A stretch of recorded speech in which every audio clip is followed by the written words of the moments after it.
The courthouse records in Cumberland County, North Carolina hold a story that local officials spent over a century trying desperately to bury. Between 1832 and 1839, 7 young women simply vanished from the same rural community, leaving no trace behind. They all shared one disturbing connection. Each had recently given birth. When authorities finally made their discovery in the spring of 1839, polite society would be shaken to its foundations. What emerged was a web of deception so elaborate that historians still debate whether the complete truth ever fully came to light. The case of Mercy and Charity Goodwin would expose far more than one man's twisted obsession. It would reveal an entire network of corruption stretching from the humblest farmhouse to the most prestigious families across the state. Before we continue with the story of the Goodwin sisters and the man who would ultimately destroy their lives, we want you to join our community of truth seekers. Take a moment to subscribe to Liturgy of Fear and hit that notification bell so you never miss these forgotten tales from America's darker corners. And drop a comment telling us what state you're listening from. We genuinely love connecting with fellow mystery enthusiasts from all across the country. The spring of 1839 would prove that sometimes the most beautiful facades conceal the most horrifying secrets, and that in rural North Carolina, justice moved slowly while evil flourished right out in the open. The rolling hills of Cumberland County had always treated kindly those willing to work its red clay soil.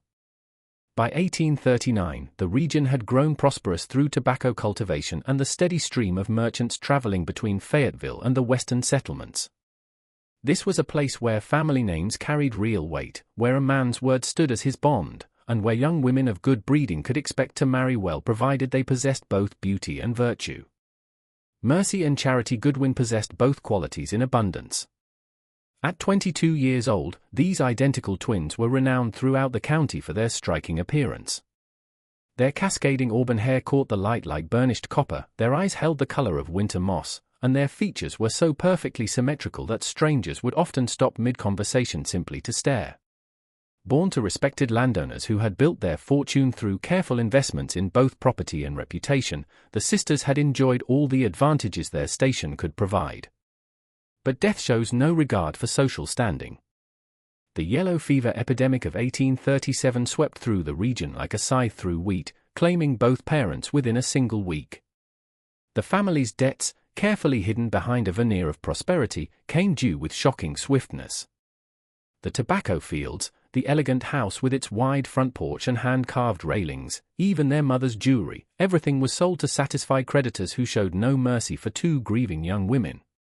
By the winter of 1838, Mercy and Charity found themselves living in a cramped boarding house room above Hensley's General Store, surviving on the meager wages Charity earned teaching local farmers' children to read and write.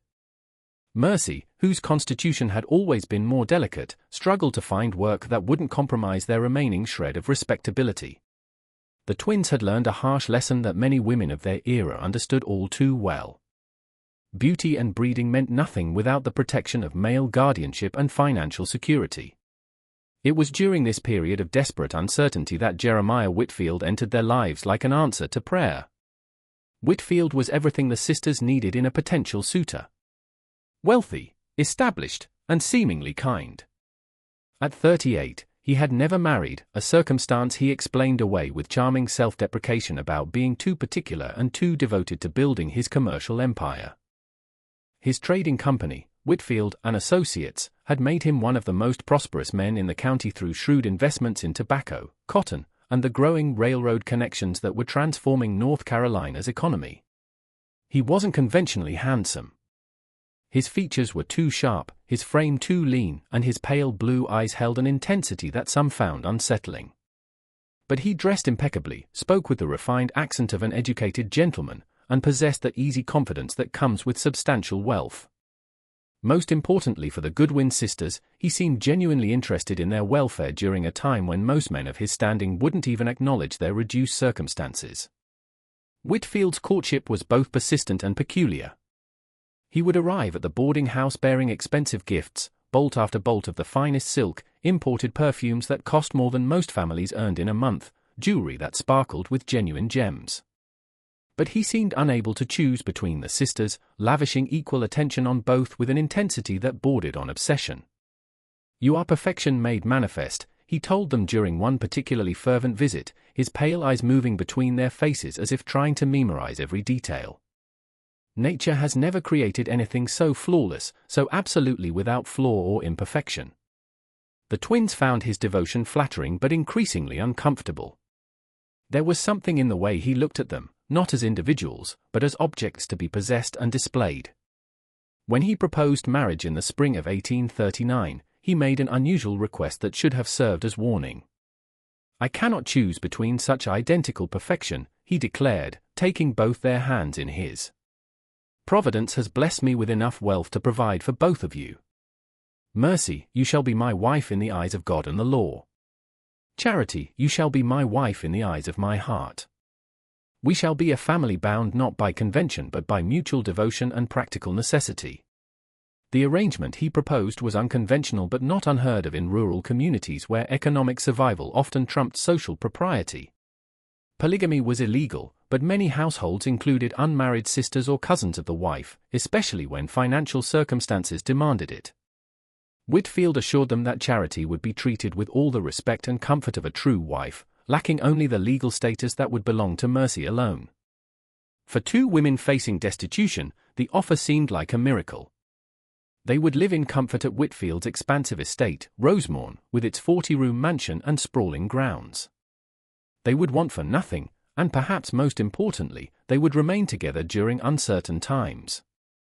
Neither sister noticed the collection of miniature portraits that adorned Whitfield's study, each depicting a beautiful young woman with the same general coloring and features. Neither questioned why a man of his wealth and standing had remained unmarried for so long, and neither understood that they had just agreed to enter a nightmare that had already claimed 7 other innocent lives. The wedding took place on a humid morning in June 1839, with only the local minister and 2 witnesses present. Whitfield had insisted on a simple ceremony, explaining that elaborate celebrations would only draw unwanted attention to their unconventional arrangement. The ceremony itself felt rushed and strangely impersonal, with Whitfield reciting his vows while staring at some point just beyond Mercy's shoulder as if he were addressing someone who wasn't quite there. Rosemorne proved even more magnificent than the sisters had imagined. Built in the federal style with soaring columns and intricate millwork, the mansion sat on a rise overlooking thousands of acres of productive farmland. The interior was furnished with pieces imported from Europe. Mahogany furniture that gleamed like dark mirrors, Persian carpets that felt like silk beneath their feet, and crystal chandeliers that cast rainbow fragments across walls covered in hand-painted silk wallpaper.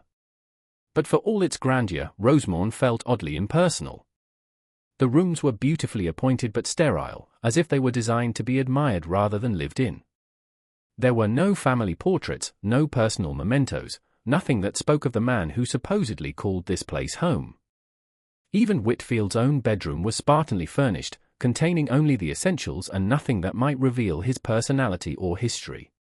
The household staff consisted of an elderly housekeeper named Mrs. Donovan, whose Irish accent was so thick the sisters often struggled to understand her, and 2 young maids who seemed perpetually nervous and rarely spoke above a whisper. There was also a groundskeeper named Samuel, who lived in a cottage near the stables and communicated primarily through nods and gestures. All of them had been with Whitfield for less than 2 years, having replaced previous staff who had, according to Mrs. Donovan, found employment elsewhere quite suddenly. The first months of marriage passed in a blur of luxury and growing unease. Whitfield was an attentive husband to both sisters, though his affections felt rehearsed, as if he were playing a role rather than expressing genuine emotion.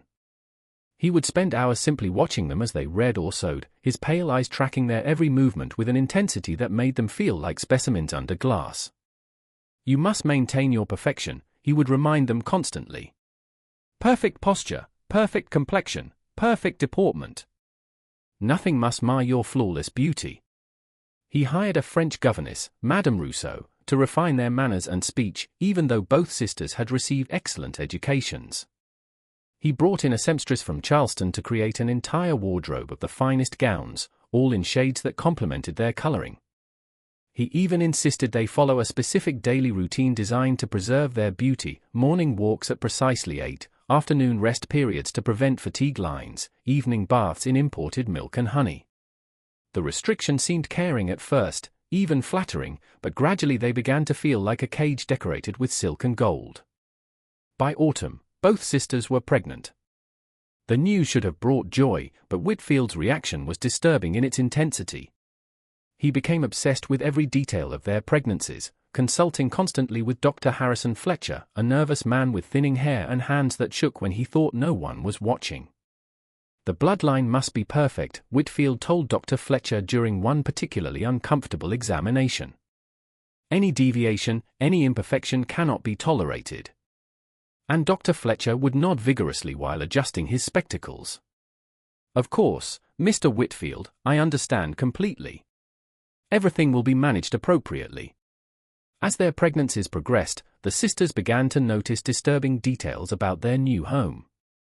Mercy discovered a locked room on the third floor that Mrs. Donovan claimed was just storage. Nothing to concern yourself with. Charity found gardening tools in the carriage house that were caked with what looked suspiciously like dried blood, though Samuel claimed they were used for slaughtering livestock, despite the fact that Rosemont kept no animals other than horses. More troubling still were the dreams that began to plague both sisters. Nightmares of crying babies that seemed to come from within the walls themselves, of women calling for help from somewhere deep beneath the house.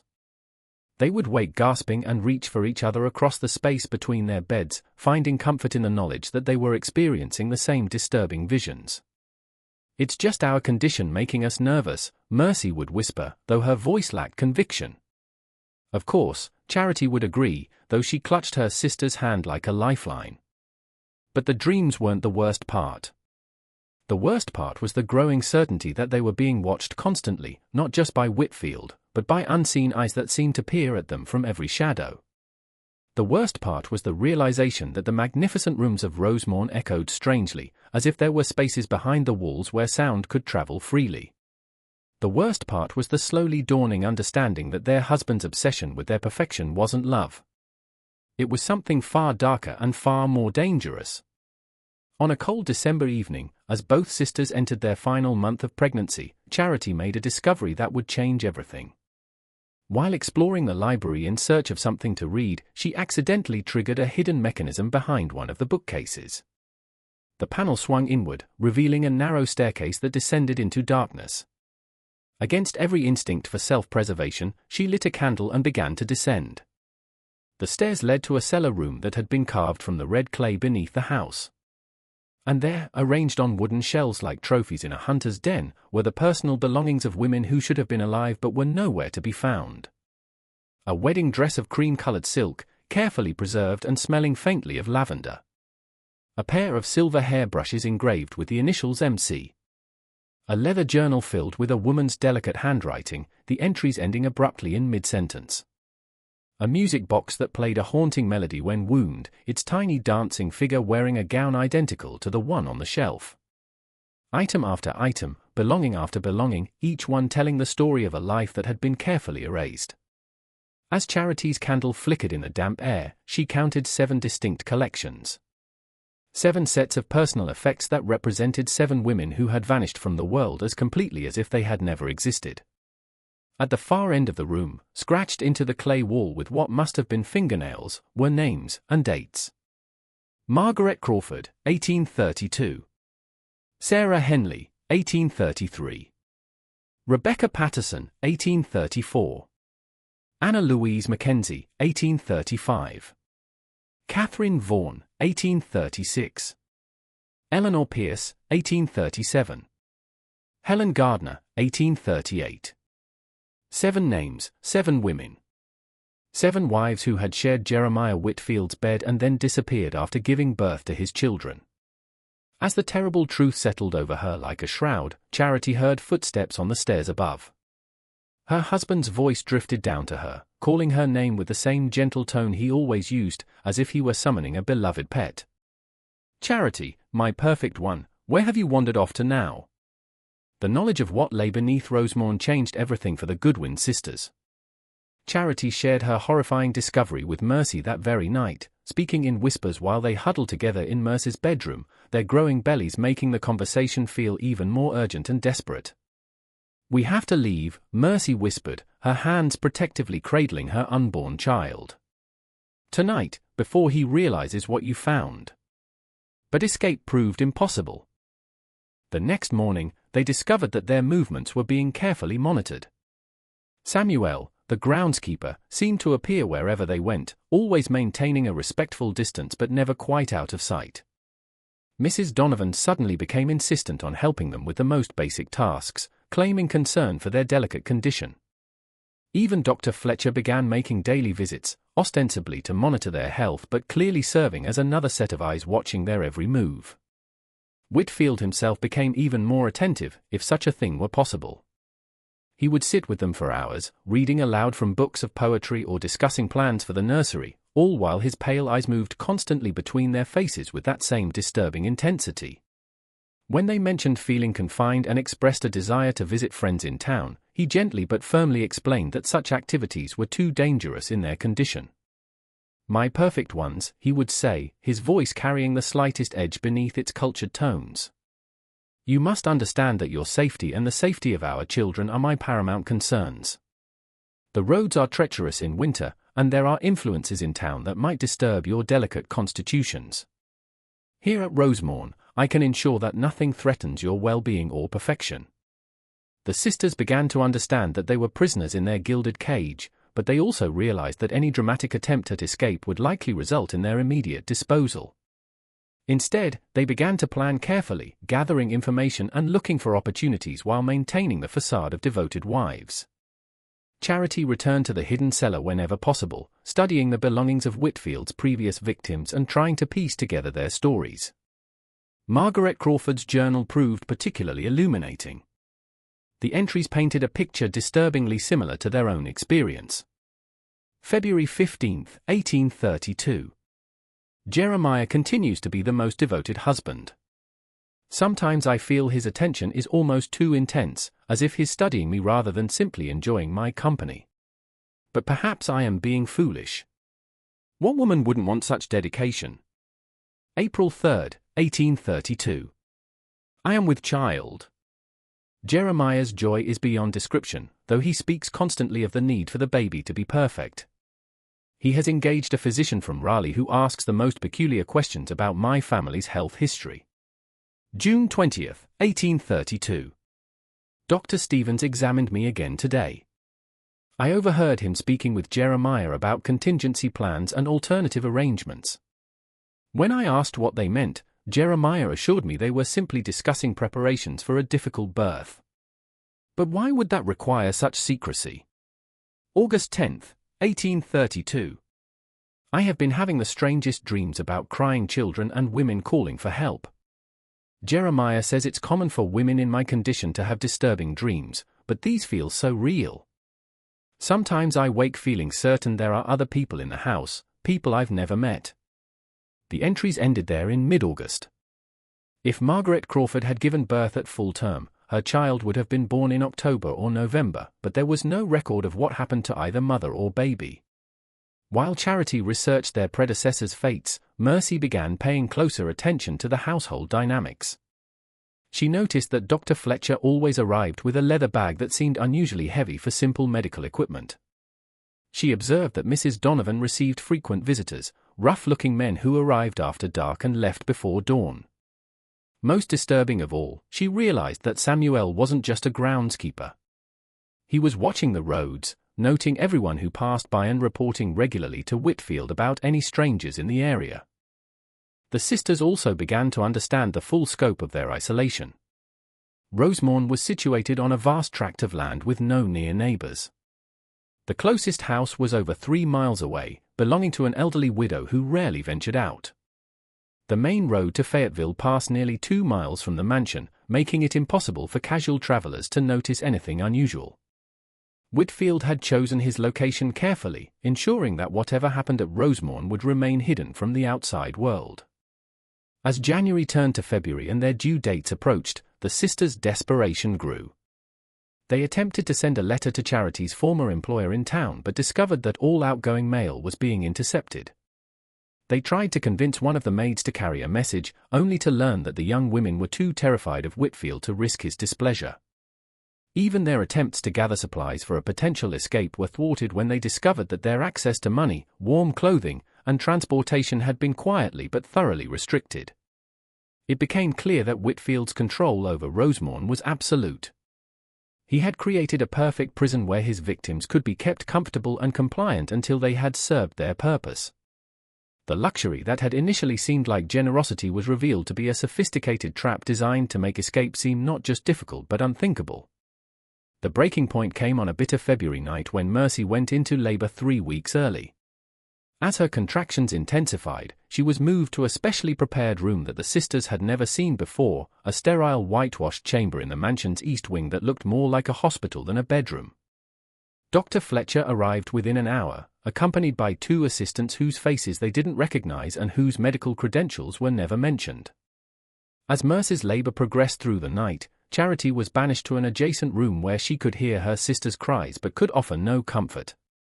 Through the thin walls, she could also hear conversations between Dr. Fletcher and his assistants that filled her with mounting dread. The specimen appears to be developing normally. No obvious defects or abnormalities. And the mother's condition? Strong enough for the delivery, but we'll follow the usual protocol afterward. Mr. Whitfield has been very specific about the timeline. The arrangements for transport. All prepared. The contact in Wilmington is expecting delivery within the week. Charity pressed her ear to the wall, her heart racing as she began to understand what was being discussed. These men weren't just doctors. They were part of a carefully organized operation that treated both mothers and babies as commodities to be processed and distributed. Just before dawn, Mercy's cries suddenly stopped. Dr. Fletcher emerged from the birthing chamber, his face grim and his hands blooded. He spoke briefly with Whitfield in hushed tones before approaching Charity with the devastating news. "I'm terribly sorry," he said, his eyes unable to meet hers. "The baby was stillborn. And your sister, the complications were too severe. She passed peacefully just a few minutes ago."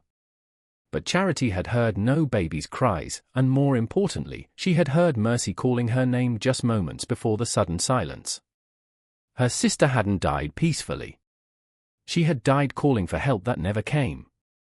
As the shocking reality of her situation crashed over her, Charity understood that she was now completely alone with a man who had murdered her sister and stolen her child. And her own baby was due to be born within days. The game was no longer about escape. It was about survival. The days following Mercy's supposed death passed in a haze of grief and terror for Charity. Whitfield played the role of the bereaved widower with disturbing conviction, arranging a funeral service that drew sympathetic neighbors from across the county. The closed coffin was buried in the Rosemont family cemetery with full honors, complete with a granite headstone bearing Mercy's name and dates. But Charity knew the truth. Late at night, when the house was supposedly asleep, she could hear sounds from the cellar that no amount of grief could explain away. Muffled voices, footsteps, and most horrifying of all, the distant sound of an infant crying. Her sister's baby was alive, and quite possibly so was Mercy herself. The realization that Whitfield was keeping his victims alive, at least temporarily, added new dimensions of horror to her situation. Death, it seemed, was not the immediate fate of his wives. Something far worse awaited them in the depths beneath Rosemont.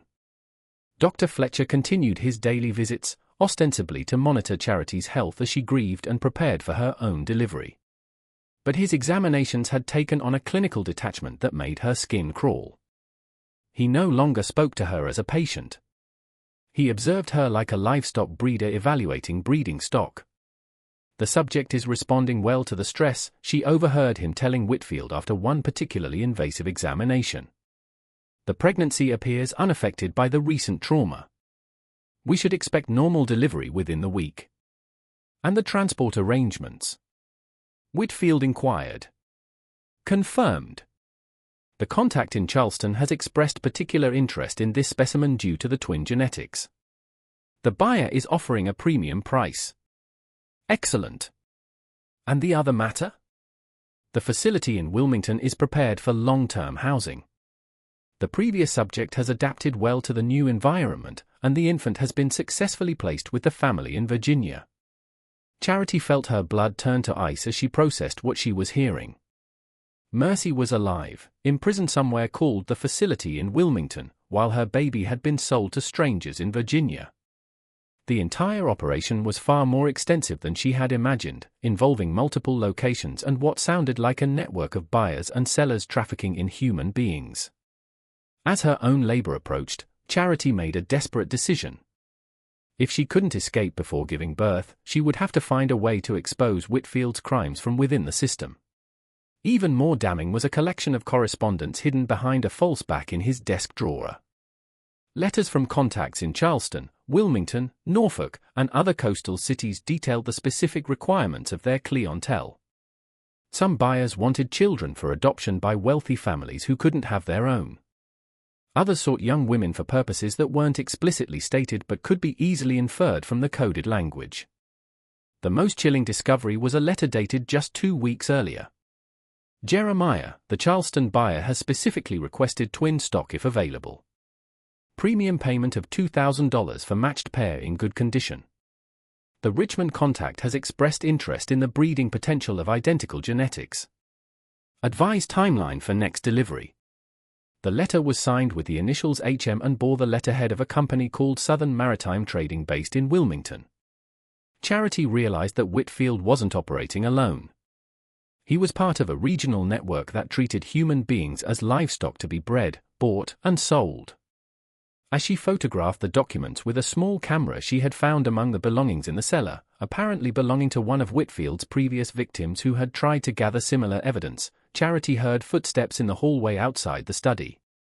She quickly returned everything to its proper place and slipped back to her room through the hidden passages, her heart pounding with a mixture of terror and determination. The next morning, she made a calculated decision that would either save her life or end it immediately. During Dr. Fletcher's daily visit, she confronted him directly about what she had learned. "I know what you're doing," she said quietly, fixing him with a steady gaze that made him visibly uncomfortable. "I know about the facility in Wilmington. I know about the buyers in Charleston and Virginia. And I know my sister is still alive." Dr. Fletcher's face went white and his hands began their familiar trembling. For a moment, she thought he might simply deny everything, but instead he glanced nervously toward the door and then leaned closer to her bedside. "You don't understand," he whispered urgently. "This isn't, I never intended. Mr. Whitfield has certain leverage over my situation. My medical license, my family's reputation. He knows things that could destroy everything I've worked for." "What kind of leverage?" Charity pressed, sensing weakness in his confession. "Years ago, I made a mistake during a difficult surgery. A patient died due to my negligence, but Whitfield helped cover it up. He has documents, witnesses. He could ruin me with a single word to the medical board." Fletcher's voice broke with the weight of his confession. "I never wanted to be part of this, but once you're in Whitfield's web, there's no escape." Charity realized that Dr. Fletcher might be her only potential ally, a man trapped by blackmail rather than greed. But before she could explore this opportunity further, they heard Whitfield's footsteps approaching down the hallway.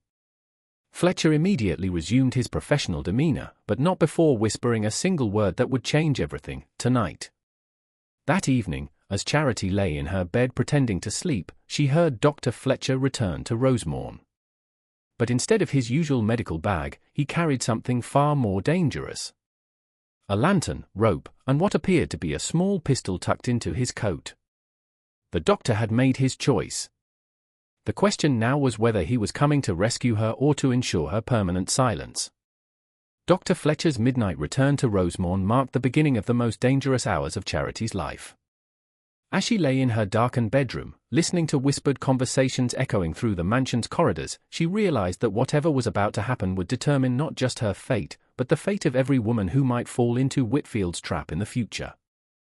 The conversations grew closer, and she could make out distinct voices. Fletcher's nervous whispers, Whitfield's calm commands, and a third voice she didn't recognize, deeper, rougher, with an accent that suggested origins far from North Carolina's educated society. "The timeline has been moved up," she heard Whitfield saying. "We need to complete the transfer tonight before complications arise." "But the subject isn't due for another 4 days," Fletcher protested. Inducing labor prematurely could result in complications that would reduce the value of the product. The product's value is secondary to operational security, the stranger's voice interjected. We've received word that someone in Fayetteville has been asking questions about missing women. The longer we wait, the greater the risk of exposure. Charity's heart raced as she realized they were discussing her immediate fate. Someone in town had noticed the pattern of disappearances and was investigating. The network was preparing to eliminate the evidence, which meant accelerating her delivery and subsequent disposal. She heard footsteps approaching her room and quickly feigned sleep, controlling her breathing despite the panic coursing through her veins. The door opened slowly and she could sense multiple figures entering. Through barely opened eyes, she could see Whitfield carrying a medical bag, Fletcher with his familiar trembling hands, and a third man she had never seen before. Tall, broad-shouldered, with the bearing of someone accustomed to violence. The sedative should take effect within minutes, Fletcher whispered as they approached her bedside. But I want it noted that I'm acting under duress. This violates every principle of medical ethics. Your principles are noted and irrelevant, Whitfield replied coldly. Administer the injection. As Fletcher approached with a syringe, Charity made a split-second decision that would save her life. Instead of continuing to feign sleep, she suddenly sat up and spoke directly to the doctor in a voice loud enough to carry throughout the mansion. Dr. Fletcher, I'm experiencing severe contractions. I think the baby is coming naturally right now. The unexpected development threw the three men into confusion. Fletcher dropped the syringe, which shattered on the wooden floor. Whitfield's carefully controlled expression cracked, revealing the cold fury beneath his genteel facade. The stranger reached inside his coat, presumably for a weapon, but hesitated when Charity cried out again in apparent agony. The labor appears to be genuine, Fletcher said after a hasty examination, his medical training overriding his fear. The contractions are regular and strong. We may not need to induce after all. What none of them realized was that Charity had been secretly timing false contractions for hours, preparing for exactly this moment. Her performance was convincing enough to force them into their prepared protocol but early enough to potentially disrupt their carefully laid plans. As the men prepared for an immediate delivery, Charity caught sight of something that filled her with both hope and terror. Through her bedroom window, she could see lights moving along the main road, multiple torches or lanterns approaching Rosemorn in the pre-dawn darkness. Someone was coming, and given the hour and the number of lights, it wasn't a social call. Whitfield noticed the lights at the same moment. His face went pale and he turned to the stranger with barely controlled panic. How much time do we have? He demanded. Maybe 30 minutes before they reach the house, the man replied, peering through the curtains. Looks like a sheriff's party. Maybe 6 or 8 men. Someone must have talked. The revelation that law enforcement was approaching Rosemorn transformed the entire dynamic. Whitfield's operation, so carefully concealed for years, was finally facing exposure. But instead of surrender, he chose escalation. Prepare the emergency protocol, he ordered the stranger. Fletcher, you have 15 minutes to complete the delivery. After that, we implement complete containment. Charity didn't need to ask what complete containment meant. They were planning to eliminate all evidence of their crimes, which undoubtedly included killing her, her unborn child, and anyone else who could testify against them. As Fletcher reluctantly began preparing for a forced delivery, Charity noticed that Mrs. Donovan had appeared in the doorway. The elderly housekeeper's face was streaked with tears, and she was wringing her hands in obvious distress. Mr. Whitfield, she said in her thick Irish accent. I cannot be part of this anymore. That girl is barely more than a child herself, and what you're planning, it's murder, plain and simple. Your conscience is noted, Mrs. Donovan, Whitfield replied without looking at her. But you'll continue following orders, or you'll join the subjects in Wilmington.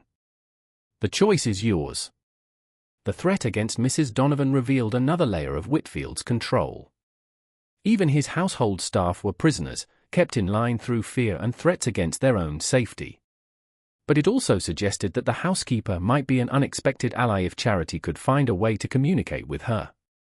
As the approaching lights grew brighter and the sounds of horses became audible, the tension in the room reached a breaking point. Fletcher's hands were shaking so badly he could barely hold his instruments. The stranger was positioning himself near the window with his weapon drawn. Whitfield was pacing like a caged animal, his carefully cultivated refinement finally cracking under pressure. "Dr. Fletcher," Charity said, her voice carrying clearly in the tense silence. "Before you proceed, I think you should know that I've already documented everything. The ledger books, the correspondence, the names and dates in the cellar. I've recorded it all." It was a desperate bluff, but it had the intended effect. Fletcher stopped his preparations and stared at her in shock. Whitfield spun around, his pale eyes blazing with fury. "What did you say?" he demanded. "I said I've documented your entire operation," Charity repeated, meeting his gaze with defiant courage. "Every transaction, every victim, every contact in your network. And if anything happens to me, that information will be delivered to the authorities." The bluff was partially true. She had seen the documents and memorized key details, but she had no way to deliver information to anyone. However, the approaching lawmen suggested that someone else had already gathered enough evidence to warrant an investigation. Whitfield's reaction was swift and violent. He struck her across the face with enough force to knock her back against the pillows, but the blow only strengthened her resolve. "You foolish girl," he snarled, his cultured accent slipping to reveal something far more sinister beneath. "Do you think your pathetic attempts at heroism will save you?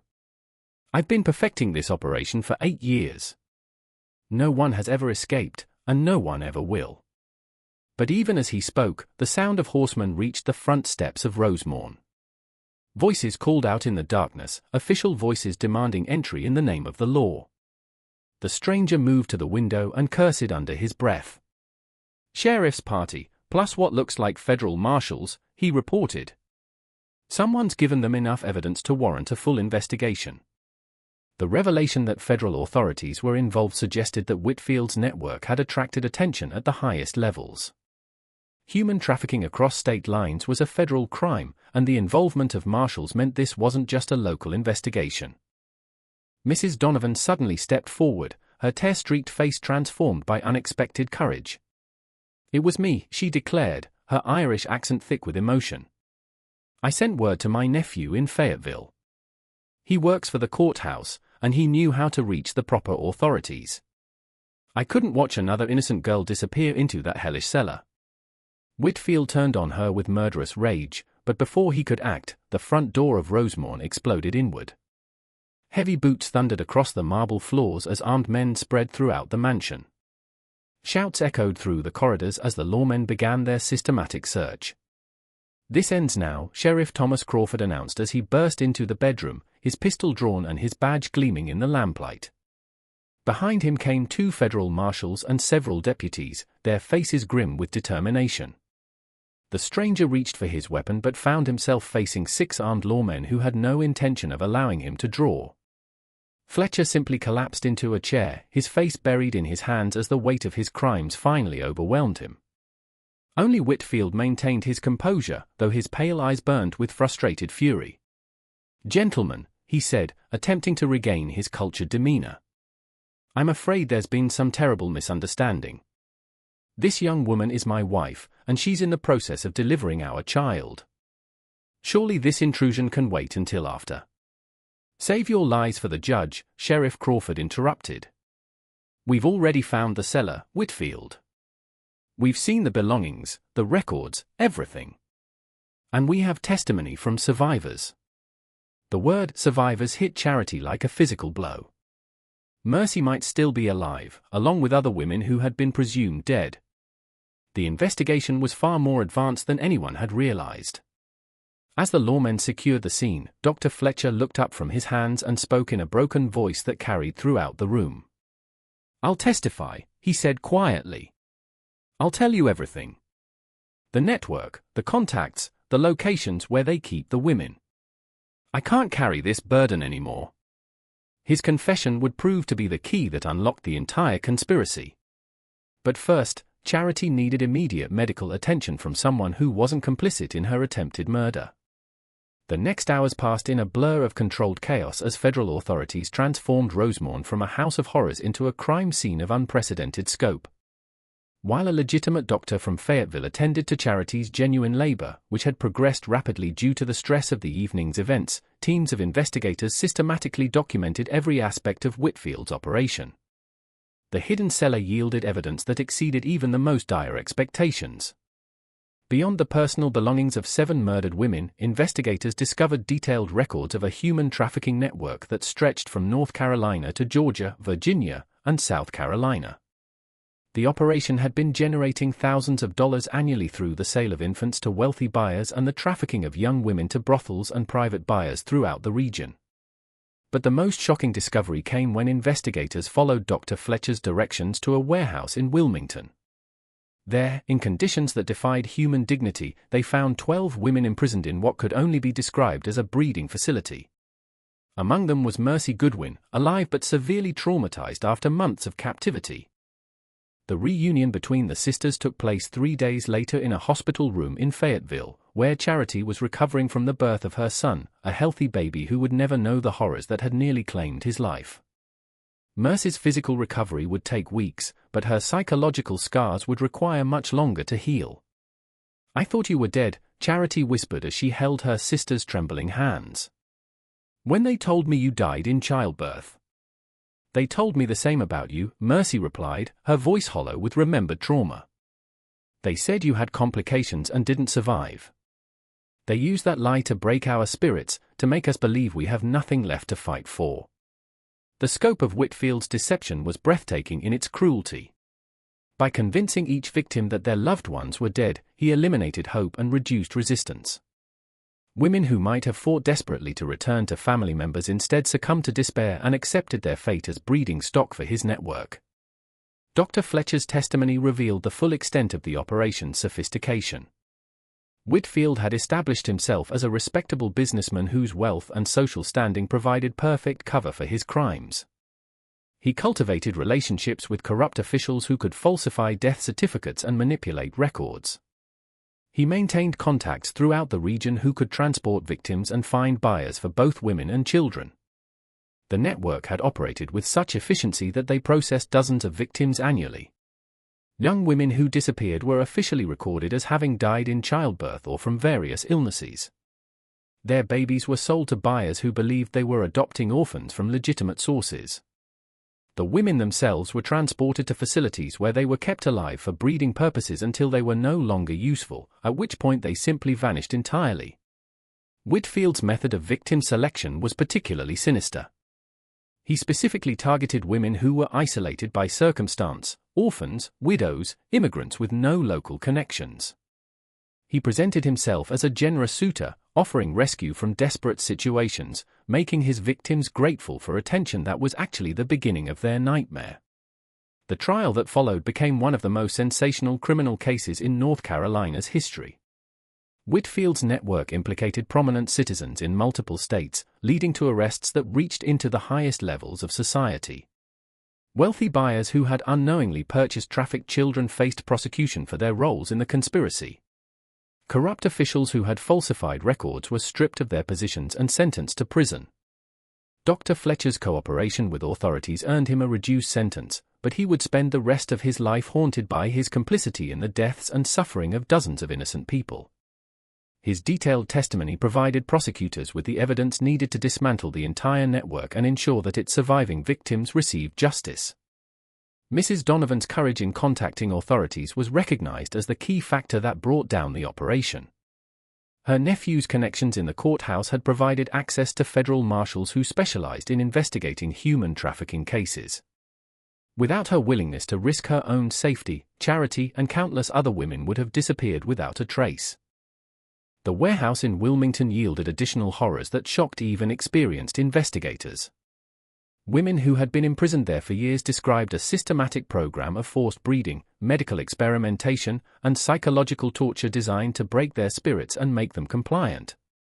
Those who resisted were subjected to punishments that often resulted in permanent injury or death. The facility also contained detailed records of buyers throughout the region, including prominent families who had purchased children and wealthy men who had bought women for private use. The network's client list read like a directory of Southern society, revealing that Whitfield's operation had penetrated the highest levels of respectability.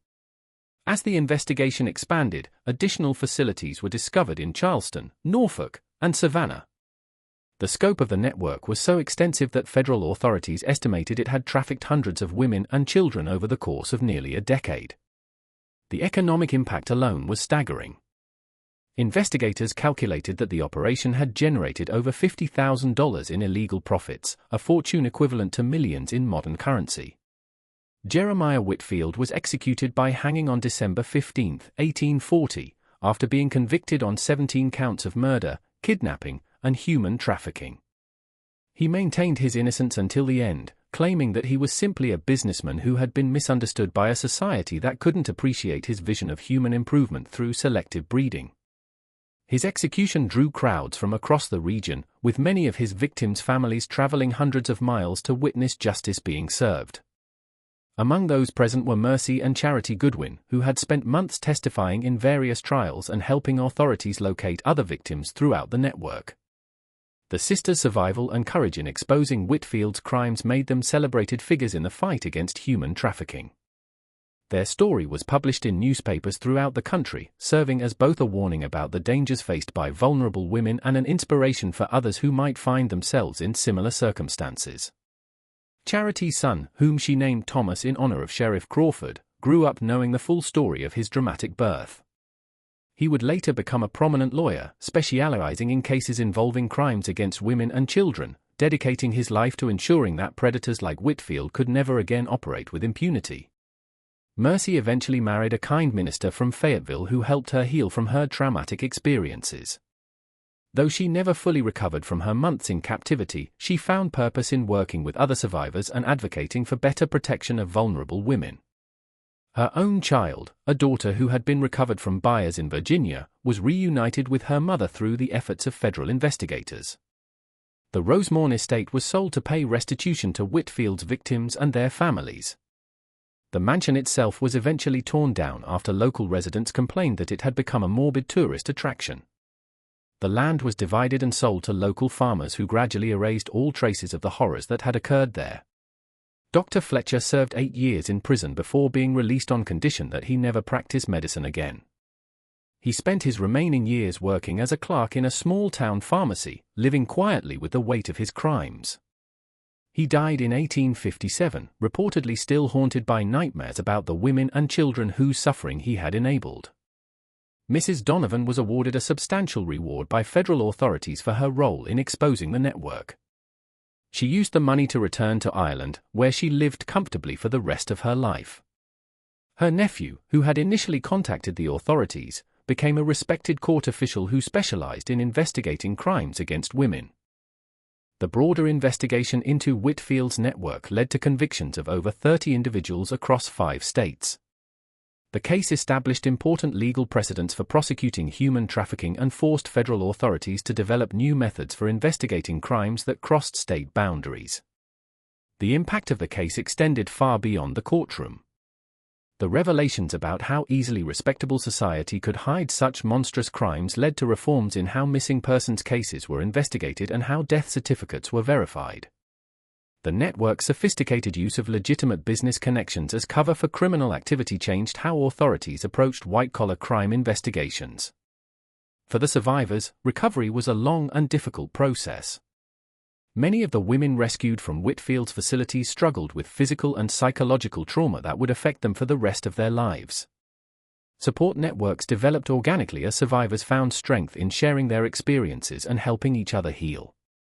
The case also highlighted the particular vulnerability of women who lacked family connections or financial resources.